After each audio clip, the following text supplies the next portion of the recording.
السلام عليكم ورحمة الله. الحمد لله والصلاة والسلام على رسول الله. So inshallah we will be continuing the Seerah of the Prophet Muhammad sallallahu alaihi wasallam. Just to give a timeline, I feel like I haven't been explaining the timeline very well. So the Prophet sallallahu he was born in 570 CE or 571 CE, around that time. And he received sallallahu alaihi wasallam revelation around the age of 40. So that makes it about 610 CE. And he remained in Mecca for 13 years. For the first 3 years, it was a private da'wah. It was a private call to Islam. After the first 3 years, then Islam became public. He started preaching in front of everybody to different tribes that were coming for Hajj. Just an open preaching of Islam. That continued for 10 years in Mecca, and of course for those 10 years, the persecution of the Muslims happened. After the 13th year of his prophethood, that is when the Hijrah happened, and that's actually the calendar that we follow now. Whenever we follow the Islamic calendar, we base it upon the Hijrah. It's called the Hijri calendar. So after emigrating, the events that we're going to be talking about, the Battle of Badr, they happened around the second year of the Hijrah. So we talked about the Prophet's ascension, al-Isra wal-Mi'raj, his journey to the heavens. That's Allah subhanahu wa ta'ala's gift to him for the patience that he showed, for always holding on in his conviction, for calling the people towards Islam. Allah subhanahu wa ta'ala rewarded him for his patience. Afterwards, after some time, when it became clear that there was open hostility, the Prophet ﷺ started preaching more and more to the people outside of Mecca. Along this time, people from Medina, from the city at the time was called Yathrib, they started to hear this call. And they were actually familiar with the concept of one God and angels and prophets, because they would live in the city of Medina with Jews, with different tribes of Jews. So they were aware of this situation. And the Jews used to mock the Arabs of Medina. They used to mock them and tell them that when our prophet arrives, we will destroy you, but we will become kings over you when our prophet arrives. To this day, the Jews, they are waiting for their Messiah. They are waiting for their final messenger, their final prophet. So, hearing this from them, the people of Medina, some people, they said, let's rush towards this prophet, because without a doubt, this man, Muhammad sallallahu alaihi wasallam, he is this prophet. So they accepted Islam. Over the course of a couple of years, Islam absolutely expanded in the city of Medina. Within a couple of years, it went from 7 individuals all the way to dozens and dozens and even hundreds of individuals who have accepted Islam. Then the pledge of Aqaba happened, where high-ranking Muslims from Medina, they came and they pledged allegiance to the Prophet ﷺ, and they invited him to Medina. Then the Hijrah happened, the emigration of the Muslims, whoever could, whoever was able to, and in fact it was a command from Allah subhanahu wa ta'ala that whoever is able to, he must make Hijrah, he must move to the city of Medina, and that's where the first Islamic state would be established.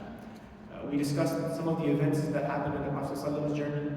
We discussed the arrival of the Prophet ﷺ, and we discussed how one of the main rabbis of the Jews, Abdullah ibn Salam, he says that when he saw the Prophet ﷺ for the first time and their eyes met with each other, he knew immediately that this is an honest man. There is no way he is lying about something this big. He accepted Islam.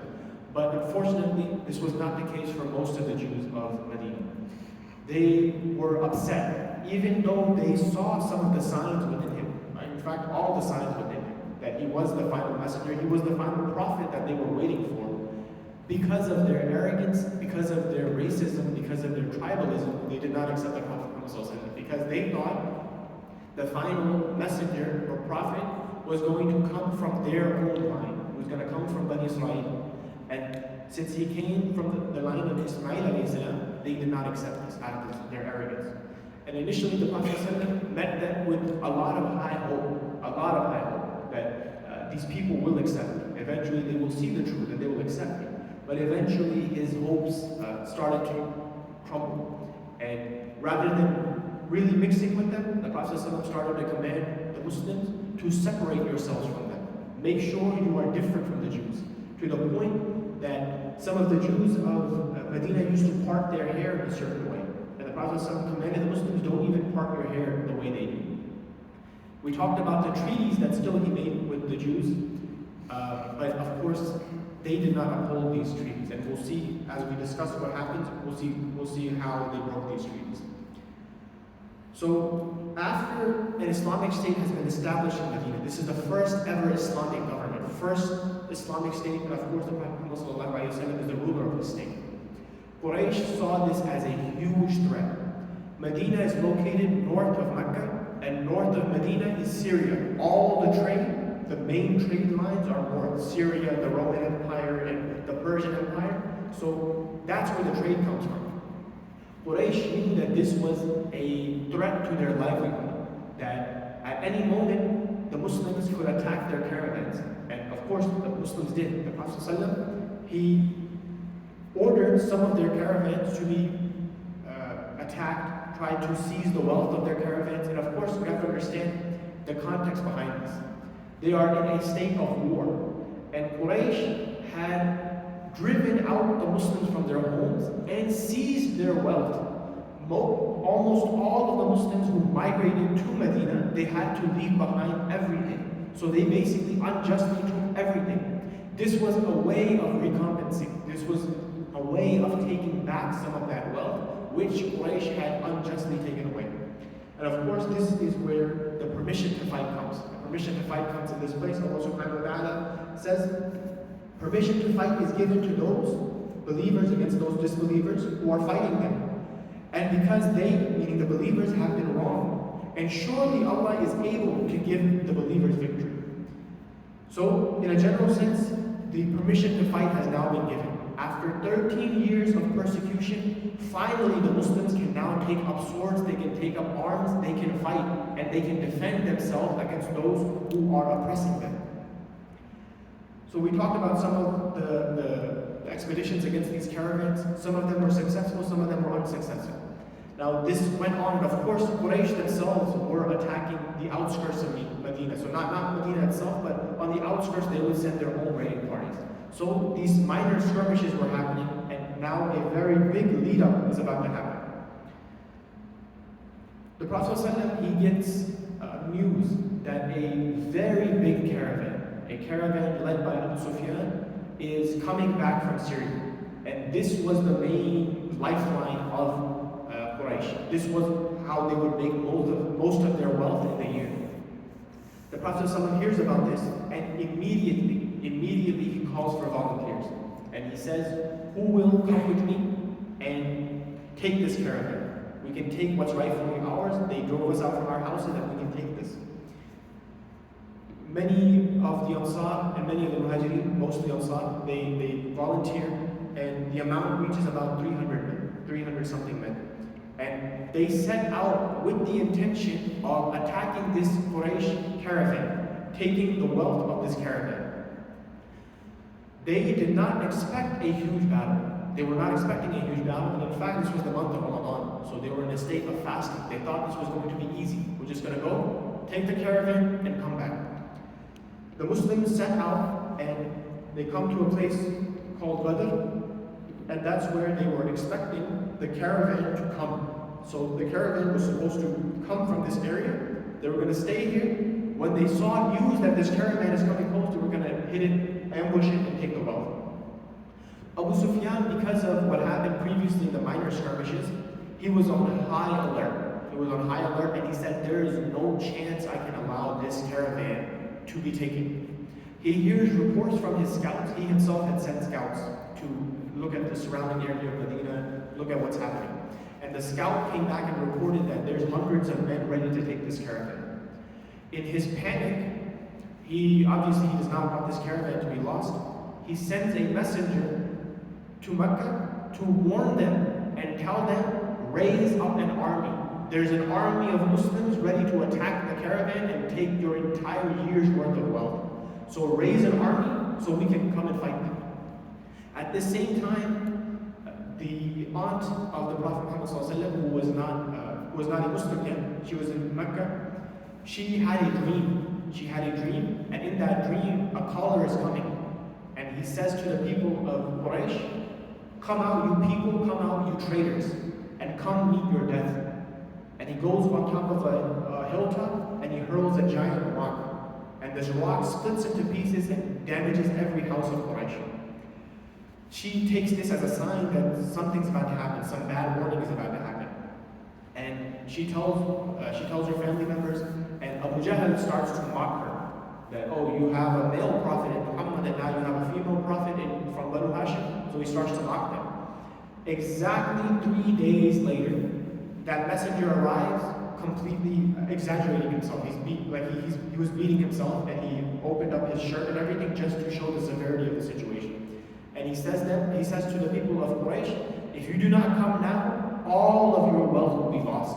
So gather the people and fight these Muslims who are ready to kill and take from you.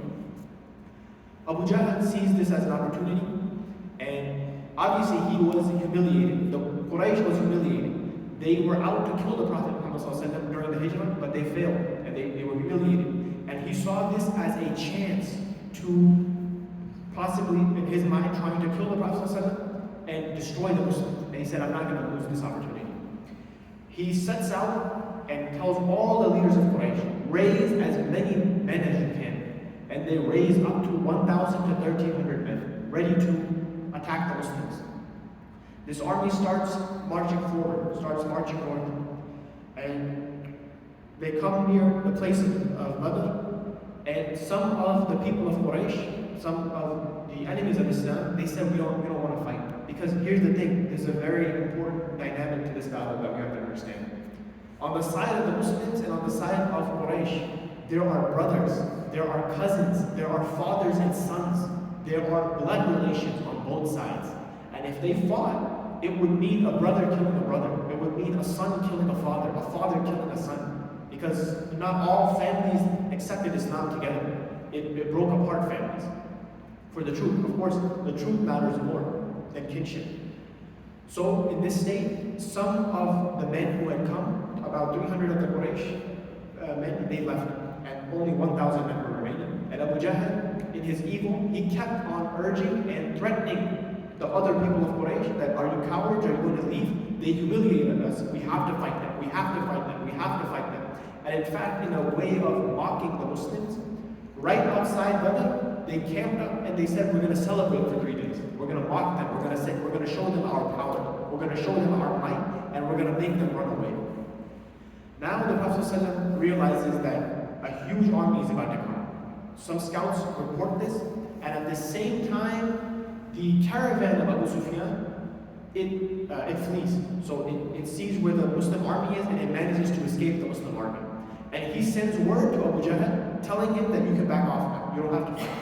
Abu Jahl, in his arrogance, he said, no, we're ready. We're going to kill Muslims. We're going to kill Muhammad. Now the Prophet ﷺ is up. He has to make a decision. What has to be done? He starts consulting with the Sahaba. He talks to them. He asks them that I did not call you for this battle. We were here to ambush this caravan, and we're going to go home. Tell me what you think. Abu Bakr radiallahu anhu gets up and he voices his support. Umar gets up, he voices his support. People from the Muhajirin who had emigrated to Medina, they voiced their support.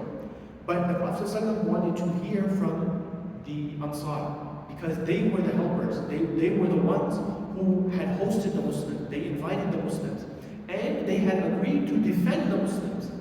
But in this case, it was not exactly according to the agreement. So if they said we don't want to fight, that would have been a valid reason. They would have had a valid reason to not fight. So Sa'd ibn Mu'adh, seeing that the Prophet ﷺ wants to hear from the Ansar, he gets up and he speaks. And he gives a long speech, and he says to the Prophet ﷺ that we believe in you, and march us wherever you want, to the ends of the earth. If you march us into the water, into the sea, we will follow you. Lead wherever you want to lead us, and we will follow you, we will fight with you, we will die with you. And upon hearing this, the Prophet's heart was at ease. He was at peace, and he realized that the Muslims indeed, all of them, the Muhajirin and the Ansar, everyone was ready to fight. And this was a situation where they had to fight. They had to fight. They cannot just ignore a 1,000-man army, because this army could pursue them possibly into Medina. And they realized this fighting has to be done. The night before, now it becomes clear to both sides that a fight is about to happen. They march more forward towards the area of Badr, and the Prophet ﷺ camps at a spot, and one of the Sahaba, he asked the Prophet ﷺ, are you camping here because you have been given revelation, or is it of your own opinion and your military tactics? And the Prophet ﷺ said, I haven't been given revelation, I just did this because I think this is a good spot. So he recommends, so the Sahaba said, I recommend something different. I recommend we go forward more, take all the wells, and close up the further wells. So from the side that Quraysh was going to come, close up their wells so that we have access to all the water, and they would have to come to us to get the water. Prophet ﷺ said this is a very sound idea. They camped like that, and the Prophet ﷺ had a headquarters note where he could see the battle and manage it. The night before, Allah subhanahu wa ta'ala sent down rain. And this rain was a means to cleanse the Muslims, and was a means to make it difficult for the mushrikeen. On the side of the kuffar, it became very muddy, and it was almost like a big flood, and it was very hard for them to move, and it was very annoying for them. On the side of the Muslims, this rain was very soft and pleasing, and it cleansed them, and it prepared them for the coming day. At the same time, they had a very sound sleep. They had a very sound sleep. They did not suffer at all. And think about this. They are getting ready for battle. How stressed and how anxious are we over little things like an exam or like a job interview, anything like this? We can't sleep the night before. These men are now getting ready to give up their lives against a force that is greater than them. They are outnumbered 3-1. But this was a miracle from Allah where their hearts were sound. Their hearts were sound. They were not worried whatsoever. They slept very well. The next morning, when the two armies are getting ready to meet, one of the scouts from Quraysh told them that these men, I saw them, and I saw their conviction. They will not surrender. They are not going to back down. So I'm warning you, when you fight them, be ready to fight men like you've never fought before. Because I can see conviction in their eyes, and they are fighting to win. They are fighting for a cause that is much bigger than yours. When the armies are about to meet, some people from Quraysh they try to sneak in and gather water. Hamza ibn Abdul Muttalib, the uncle of the Prophet, he shoots them and he kills them with his sword. Now the actual battle is about to begin. The dueling is about to begin. And this was a tradition of ancient battles, and especially the Arabs, where if two big armies meet, champions from both sides, duelists from both sides would meet. They would fight first. They would fight, and then the other army, the whole army would fight together. So from the side of Quraysh, Utbah and his brother and his son, they come. They're from Quraysh. They come and they're ready to fight. And some noblemen from Ansar, they step forward. And these men from Quraysh, they say, we have nothing against you. They're trying to sow discord between the Muslims, between the Ansar and the Muhajirin, over tribal needs. So they're saying, we have nothing against you. Send us men of Quraysh. We want to fight our own king. We want to fight them. That's our fight is against them. So send them forward. So the Prophet ﷺ, he sent Ubaidah ibn al-Harith, he sends his uncle Hamza, and he sends his cousin Ali radiallahu anhu to fight the Jews. Hamza and Ali, they immediately kill their opponents. But Ubaidah, he gets injured and he gets his leg chopped off. But eventually his enemy is killed as well. They carry him back, and now this is a huge morale victory for the Muslims. All of their champions are alive, and all three of the champions of Quraysh have been killed. And these were three high-ranking noblemen.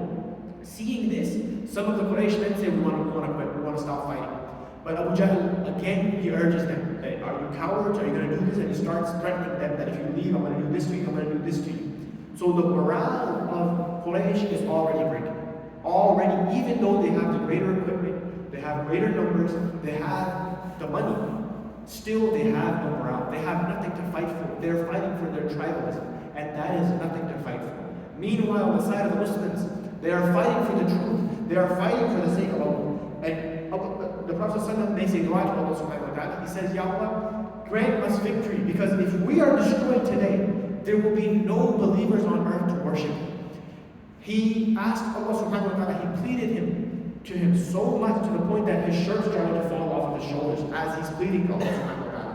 And Abu Bakr comes and he picks up his shirt and he says, enough, Ya Rasulullah, surely Allah subhanahu wa ta'ala will hear your call. He will hear your dua and he will answer and he will bless us with a victory.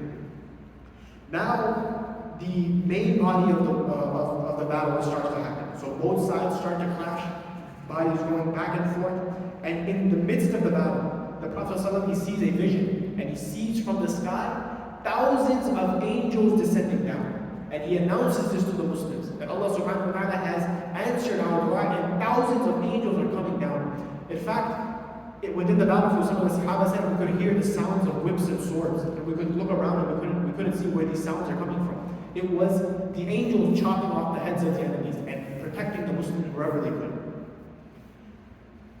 Eventually, the battle was completely won by the Muslims. They completely smashed through the middle of the army of the Meccans of Quraysh, and their morale was completely destroyed. There were stories that there was not even enough swords. There were not even enough swords for the Muslims. And one man, he was given a stick from the Prophet ﷺ. Here, fight with this. You're gonna fight with this. And by the miracle of Allah, that branch, that stick, turned into a sword. And with that sword, he was fighting the enemies of Islam. Other stories of devotion of the Muslims during this battle. Right before the battle started, some of the Muslims were breaking their fast because they're given permission to break their fast before a battle. And he was eating dates, and as he sees the enemy approach, he says, these dates are keeping me from paradise. He sets the dates aside and he rushes towards battle until he is martyred, until he is shaheed, and he achieves paradise. Other significant events that happened. During this battle, we mentioned that brothers are fighting brothers, fathers are fighting sons, cousins are fighting each other. Now the three champions that fought, they were all related to Abu Hudayfa. Abu Hudayfa, his father, he just saw his father die. He just saw his uncle die. He just saw his brother die. All three of them he just saw slain before his eyes. And this hurt him. This hurt him because nobody wants to see. He wanted his brother and his uncle and his father to be Muslims. And of course, as a human being, he felt pain seeing their death. But he still did not desert. He knew what side he was supposed to be on. But in his anger and in his pain, the Prophet ﷺ, before the battle, he had given orders, do not kill Abbas ibn Abdul Muttalib, the uncle of the Prophet ﷺ. Now some scholars say that Abbas was already inclined towards Islam at this point, but he did not reveal it yet. Or rather, the Prophet ﷺ was given revelation that he will become Muslim. Either way, the Prophet ﷺ, he said to the Muslims, if you find Abbas, my uncle, do not kill him, capture him if you can. So listening to this, Abu Hudayfa, he got upset, and he said, how is it that my father and my brother is being killed and the Prophet's uncle is being spared? He said this in anger. He did not mean to say this. And of course, he was silenced by Umar radiallahu anhu. Well, first asked, should I kill him for this? But the Prophet said, don't kill him. He's upset. Just silence him so the morale doesn't get messed up. After the battle, he regretted this so much that he said, the only way to atone my mistake, these words that came out of my mouth, is for me to die on the battlefield. And years later, his wish and his dua came true, and he did die on the battlefield. Another instance of the battle. Now the Muslims have completely won, and the kuffar are running away. They're running away, but at the same time, the Muslims have many captives. On that day, the Muslims killed, by the help of Allah, 70 enemies of Islam, 70 of Quraysh, and captured 70 of them. One of the stories of one of the captives, Abdul Rahman ibn Auf, was a close friend of Umayyah ibn Khalaf during the times of Jahiliyyah. So he was carrying some armor and some spoils of war with him to take to his camp. And he sees Umayyah ibn Khalaf, and he says, okay, I'll just throw this down, I can get a huge ransom from taking him because he's a very high-ranking official. And Umayyah ibn Khalaf is the same Umayyah ibn Khalaf that tortured Bilal radiallahu anhu. was the one who would drop giant rocks on top of him and torture him and cut him and burn him. And he was freed thanks to Abu Bakr, who bought Bilal and freed him. As he's taking Umayyah by the ropes and his son, he's taking him to his camp because he's going to take them as captives and then ransom them, sell them to his family and to get money. Bilal, he sees this. He sees this and he says, there is no way I'm letting him live. There is no way. Either I'm going to die today or he's going to die today. I guarantee it. And a very awkward situation comes where Abdurrahman ibn Auf, he's trying to actually cover Umayyah ibn Khalaf because he's saying, this is my captive. I'm going to sell him for money. Don't kill him. But Bilal and some of his friends, other Muslims, they said, we're going to get revenge on what this man did. And no matter how hard Abdurrahman ibn Auf tried to stop him, he couldn't stop him. And they eventually killed him with spears and arrows, and Umayyah ibn Khalaf was killed. And another awkward thing that Abdurrahman ibn Auf said, he said, may Allah have mercy on Bilal, for he deprived me of the spoils, and I have been stricken by the death of my two captives. So he said, I was going to sell this armor. I didn't get that money because I dropped it for the captives. And then he killed my captives, so I got nothing out of this battle. So he's saying, may Allah have mercy on him. That's one interesting tidbit. Also, during the battle, two young men from the Ansar, who were very eager to defend the honor of their Prophet. They loved their Prophet. They go up to one of the Sahaba and they ask him, can you point to us where Abu Jahl is? Show us who Abu Jahl is, because we have heard stories of this evil man. These are two young boys from Medina, they have never seen Abu Jahl. As soon as the Sahabi points out that that's Abu Jahl, immediately, like a lightning bolt, they rush towards him. Because at this time, Abu Jahl, because he's one of the commanders, he's surrounded by his son and his bodyguards.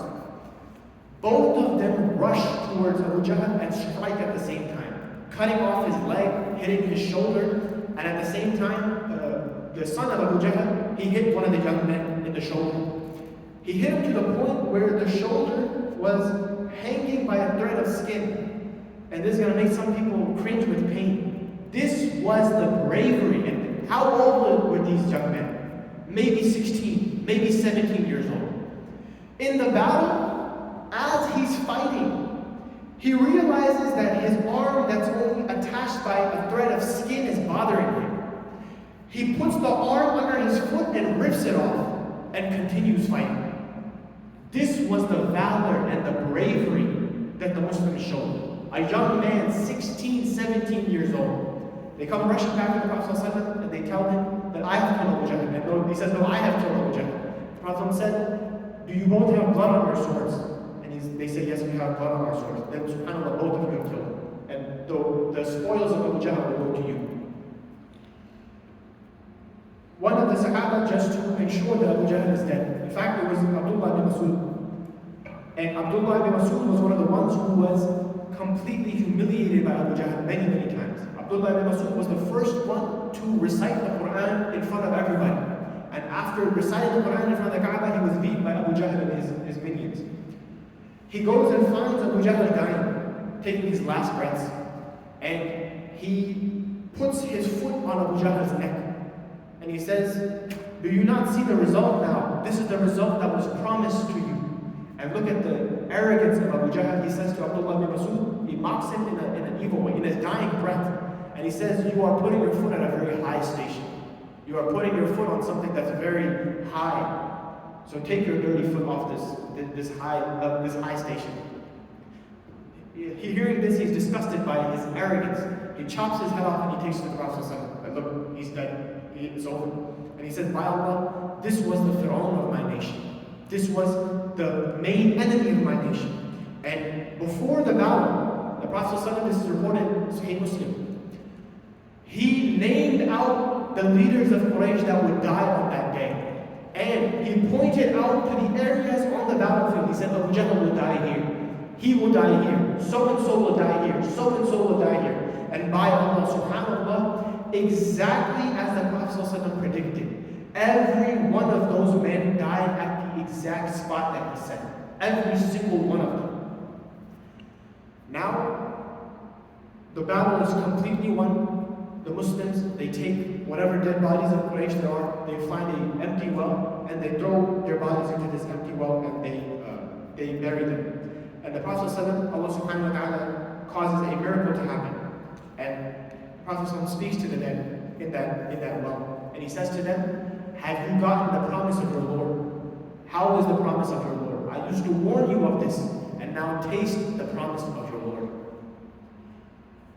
We talked about the 70 captives, and the Muslims start taking these captives towards Medina. And along the way, two very wretched individuals who used to mock the Prophet ﷺ and harm the Prophet ﷺ, they were not to be from the captives. And it was decided by the Prophet ﷺ that they were going to be executed. Only two of these captives were going to be executed. And these were people that used to dump carcasses on the Prophet ﷺ. They used to speak the most vile things about the Prophet ﷺ. And the Prophet ﷺ used to warn them about their fate if they do not give this up. And in his cowardice, one of them, he says, what will become of my family? What will become of my children and my wife? Who will take care of them? And the Prophet ﷺ, in his anger, to show him what fate is for the non-believers and those who fight the Muslims, he said the fire will take care of them. The fire will take care of them if they do not repent. If they do not repent just the way he did not repent. So now the Muslims, they are victorious. Allah subhanahu wa ta'ala describes this battle as the battle that distinguishes right between wrong. This battle made it clear to the Arabs, to the world, which side is on the right and which side is on the wrong. Which side has Allah subhanahu wa ta'ala's help and which side has the devil on their side. Before the battle, the Prophet ﷺ asked for victory, and at the same time, Abu Jahl, he prayed to Allah. He prayed to Allah and he said, Ya Allah, amongst this group, whoever has done more wrong to their own king, destroy them. And of course, that prayer was indirectly, and of course the prayer of the Prophet ﷺ was answered. But the one who had done more wrong to their king was the kuffar of Quraysh. They were the one who had driven out their brothers and their sisters from their homes. So without a doubt, the victory was clear, and this was one of the greatest events in human history, in Islamic history, in human history. As the Muslims make their way back to Medina, the news of the Muslims' victory had already spread. The whole city is celebrating. But subhanAllah, our Prophet was tested over and over and over again. One very important Sahabi was not at this battle, even though he was counted as a participant by the Prophet ﷺ, because he had stayed behind because of the order of the Prophet ﷺ. Uthman ibn Affan, he was the son-in-law of the Prophet ﷺ. He was married to the Prophet's daughter, and she was very, very sick, on basically a very severe illness. So to take care of her, the Prophet ﷺ ordered Uthman to stay behind and take care of my daughter. You are given permission, and I will count you as one of the participants in this battle, because the participants of this battle are amongst the most blessed group in all of the world. As he enters the city of Medina and he's celebrating, everybody's celebrating, at the same time he receives news that his daughter has passed away. SubhanAllah. The Prophet ﷺ had to bury 6 of his children. 6 of his children the Prophet ﷺ had to bury within his lifetime. Only one of his daughters survived him. What basically goes to show that at every step of the way, he was tested. He would be given happiness, and then he was tested again. Then another victory was given, and then he was tested again. Over and over again. But of course, his conviction and his faith never ever wavered. Now, after this battle, Quraysh was completely humiliated. All of Arabia, all of the land of Arab, it spread out that Quraysh was destroyed, was beaten by an inferior number of people. 300 Muslims versus 1,000. And the atmosphere in Medina changed as well.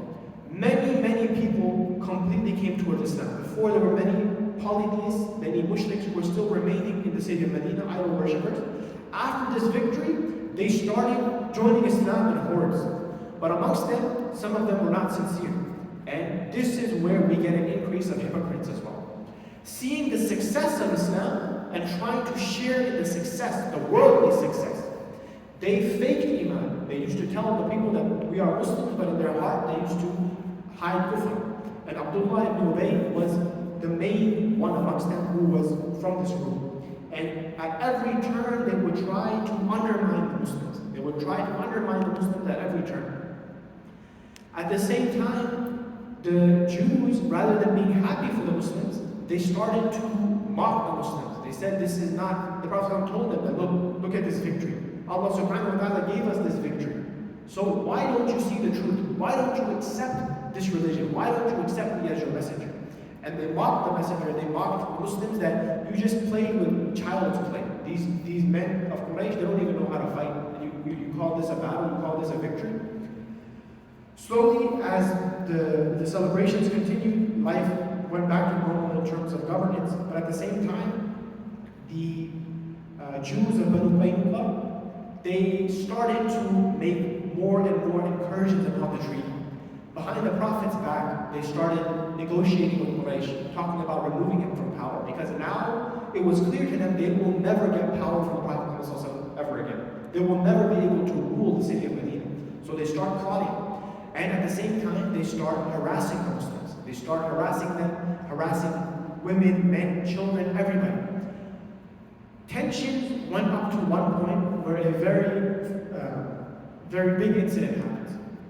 One time, a Muslimah, a female Muslim, she is in the marketplace, and the Jews of Medina, of Banu Qaynuqa, they were goldsmiths and blacksmiths. So people used to buy jewelry from them.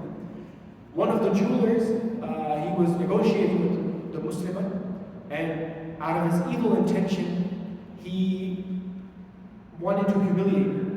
So someone went behind her and tied her dress down to the ground in a way. So she was sitting, and he tied her dress down and made it attached to the ground in a way that if she got up, her whole body would get revealed. The dress would come off of her, and all her privates would become revealed. She got up, and exactly as they planned happened. And these evil men started laughing at her and mocking her and harassing her. In the vicinity was a Muslim.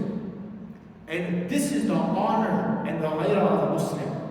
This is the honor and the protective jealousy of a Muslim. That woman was not even related to him. That woman was not related to this Muslim brother. She was a sister in faith. It angered him and it hurt his honor and her honor so much, he immediately took out his sword and killed that goldsmith that did this to her.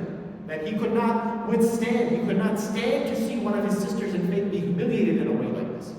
After he killed him, other Jews hop on top of him and they kill him. So now a Jew has been killed and a Muslim has been killed. And of course, they instigated it. The Jews instigated this. The family of that man go to the Prophet ﷺ and they said, we need justice. We need justice for what happened. Immediately the Prophet ﷺ, he sends out men and he starts besieging their fort. After 14 to 15 days of siege, the Jews became frightened and they wanted to negotiate with the Prophet ﷺ. They didn't want to go to war, so they wanted to negotiate. The Prophet ﷺ gave them terms. You will leave your wealth, you will leave your weapons, you will leave your armor, and I will let every single one of you go free. None of you will be killed, but you must leave everything behind. They accepted this and they were exiled. They were exiled from the city of Medina. Now, as tensions grow, Quraysh being humiliated a year ago, this was in the second year of Hijrah, and in the third year of Hijrah, now they said we need revenge. We cannot let this happen, and now because one of the tribes of the Jews has been expelled, another one of their allies within the city has gone. So they wanted to do a direct approach. They wanted a rematch of sorts. They wanted to attack the Muslims once again. So Abu Sufyan was now one of the elders of Quraysh, and they start gathering another army to pay back in blood what the Muslims did, because the Muslims killed 70 men, they captured 70 men, they ransomed them, they were given back, but they wanted revenge. An army of about 3,000 to 4,000 men was raised, and they start making their way towards Medina. As they're making their way, the Prophet ﷺ, he receives reports that a great army, a huge army of Meccans is coming to attack the Muslims. And he starts convening with his Sahaba and asks them, how should we approach this? How should we defend ourselves? Because now they're coming right at our city. The Prophet ﷺ was of the opinion that it might be better to defend within the city. We can use the alleys of the city and the trees and the marshes and the ponds as natural defense against them. And some of the Muslims who had not participated in the Battle of Badr, and some of the young ones and some of the experienced ones as well, they were of the opinion, no, let's fight them straight on, just as the Muslims fought them in the Battle of Badr. We're not afraid of them. And we have a great number of people this time. We can fight them straight on. This went on until this became the majority opinion. And the Prophet ﷺ said, okay, we will fight them straight on. We will go to the mountain of Uhud, we will stay there, we will wait for them to come there, and then we will fight them there. The Prophet ﷺ goes to his room, his house, he starts preparing. Abu Bakr and Umar, they accompany him, they help him put on his armor, they help him suit up, and he is ready. He is now ready. And the enemy of Islam is only a couple days away. In this time, some of the Sahaba criticized those who said, let's fight out in the open. And they said, why did you force him? You know his opinion was more to protect from the cities. Why did you force your own opinion upon him? Tell him that we'll do whatever he says. So Hamza was sent to talk to him and say that the Muslims, they'll do whatever you say, whatever your opinion, our opinion doesn't matter.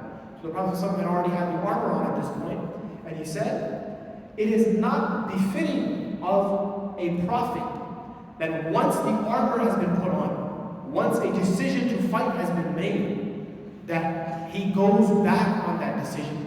And this is actually, some of the scholars say this is from the Sharia of the prophets, that once a conviction and once a niyyah of battle has been made, that niyyah cannot change. They must trust Allah and follow that through. As we know, some of the rules for prophets are different. This is one of the rules. Another rule for the Prophet ﷺ was he had to pray tahajjud every night. This was specifically for him. It was a command from Allah subhanahu wa ta'ala that he had to pray tahajjud every single night. Another type of action that only the Prophet ﷺ used to do was sometimes he used to fast 3 days straight. So he would eat or drink water one day. 3 days later, he would break his fast. And some of the Sahaba used to try to copy this, and he said, this is not for you, you cannot do this. And this is also where we get the rule of most men from Islam, they are allowed to marry 4 wives, but in the case of the Prophet ﷺ, there was an exception. So he was given an exception of being able to marry more than 4 wives. This is just an example just to explain to you that there are some specific rules meant only for prophets, and they must abide by those rules. So this was one of them. This was one of those rules that the preparation for battle has begun. This battle must take place. There is no other option. So the Muslims, they are now set. They are ready for battle, and their niyyah is clear. Now, unfortunately, we do not have enough time to cover the exact Battle of Uhud, but inshallah we will continue tomorrow, and we'll talk about what went wrong. Because one thing I will say, the result of the Battle of Badr, it is not what the result happened at all for Uhud. And there are various different reasons and lessons that we can learn. But some of the lessons that we can just conclude on from the Battle of Badr was that the Muslims, they had very high hope and belief in Allah. They knew that Allah was on their side, and they did not care about their numbers. They knew this is what their messenger wanted. So they sacrificed everything for the sake of Allah and for the sake of benefiting the Messenger sallallahu alaihi wasallam. This is clear to us that whoever has hope in Allah, whoever follows the sunnah of the messenger, whoever follows the commands of the messenger, he will be successful. And because the Muslims followed these commands, they were successful in the Battle of Badr. And because some of the Muslims went away from some of these commands, the same result did not come in the Battle of Uhud. So we will conclude there for now, and we can move on to questions or comments or statements or corrections. If anybody has any specific question or statement, please feel free to let me know.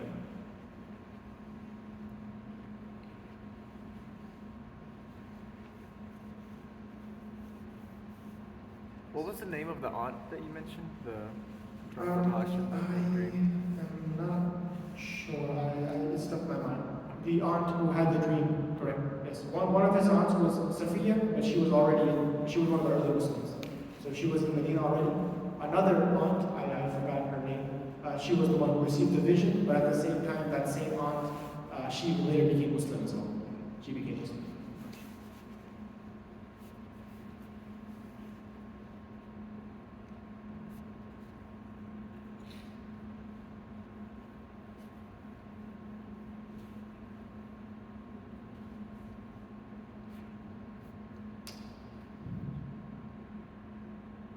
Unfortunately, I don't have any contact with the sister's side, so I'm not sure if they have any questions.